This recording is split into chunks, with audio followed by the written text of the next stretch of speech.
جی ممنین یا علی مدد ممنین کرام، آج کل جو زمانہ ہے، جو دور چل رہا ہے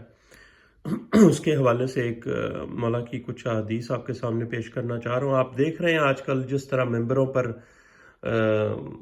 عجیب قسم کے شیطان آ گئے ہیں،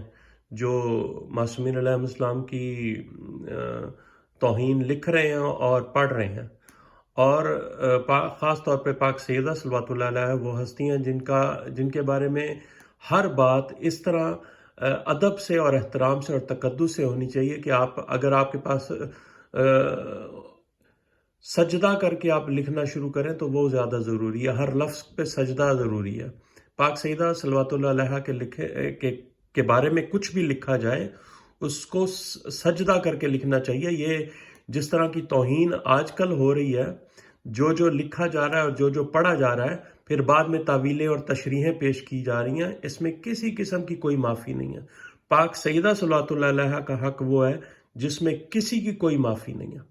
وہ گزرا ہوا ہو یا آنے والا ہو یا اس دور میں ہو۔ اگر کسی نے کوئی بھی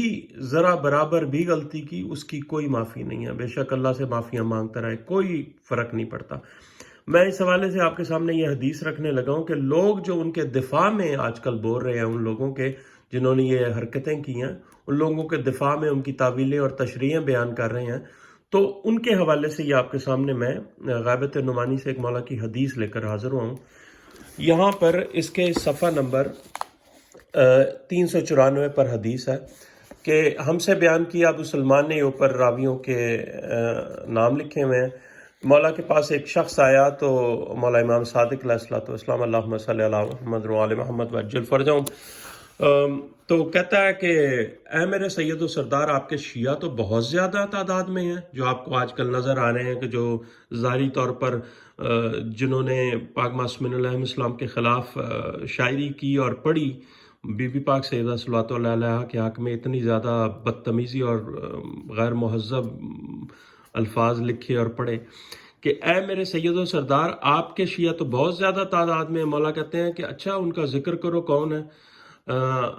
اس نے عرض کیا وہ تو کثیر تعداد میں ہیں۔ آپ نے فرمایا ان کو شمار کرو۔ اس نے عرض کیا وہ شمار کی حد سے باہر ہے۔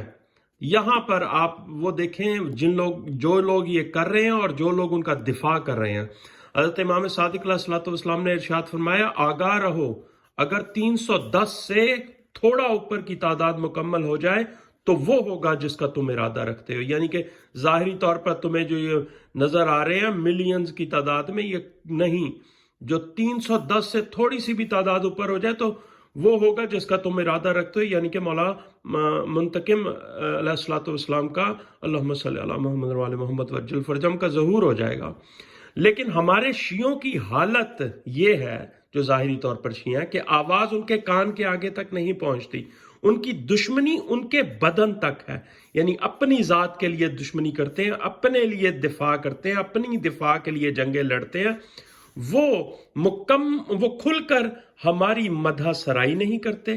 ہماری خاطر لڑ نہیں سکتے، پاک معصومین علیہ السلام کی خاطر لڑ نہیں سکتے، ان کے حق کی خاطر لڑ نہیں سکتے، آواز نہیں اٹھا سکتے، سمجھتے ہیں کہ اپنی ذات کی بس دشمنی ہے اور معصومین کی خاطر نہیں لڑ سکتے۔ ہماری عیب جوئی کرنے والے کے ساتھ بیٹھنے سے رکتے نہیں،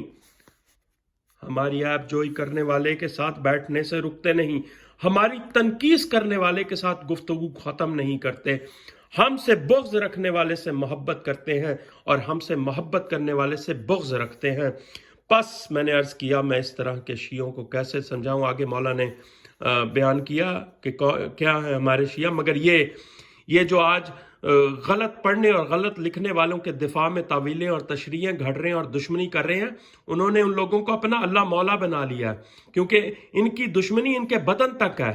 وہ معصومین کے لیے نہیں لڑتے، معصومین کے حق کے لیے نہیں لڑتے، وہ لوگوں کے حق کے لیے لڑتے ہیں دوسروں کے ساتھ، اور جو معصومین کی آپ جو ہی نعوذ باللہ کر رہے ہیں ان کے ساتھ بیٹھنے سے رکتے نہیں۔ کچھ شرم کرو، یہ ہے حقیقت آج کی، جو